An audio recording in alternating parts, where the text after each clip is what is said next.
Ale já nevím, jak tam u vás doma, ale tady. 36, 33, 35. Tady krásně. A o to míň se mi bude chtít domů. Takže prosím vás.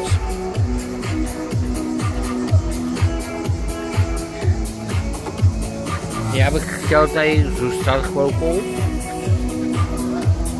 Třeba ještě tady den. Ještě to nevadí. Když ne, tak se nedá nic dělat, jo? V pátek začínáme. Něco začínáme? A ještě nevím, ale to je krásně, že jo? Mimochodem, tohle je... Jak se to jmenuje? Jo, Sex on the Beach. Moc dobrý. Moc dobrý. A určitě nám jedna švihla dešníček z pití. Tam od těch barmanek. Jsem jí dal ještě asi 10 dešníčků, aby.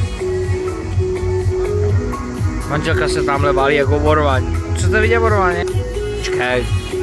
Počkej, koukej. Máme vorvaň. Ježiš, uhni, vole, voda, co ne. Běde. Právě. OK.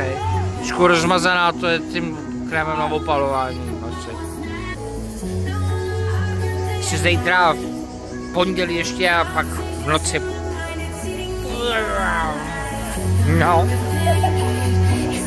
A jinak fajn.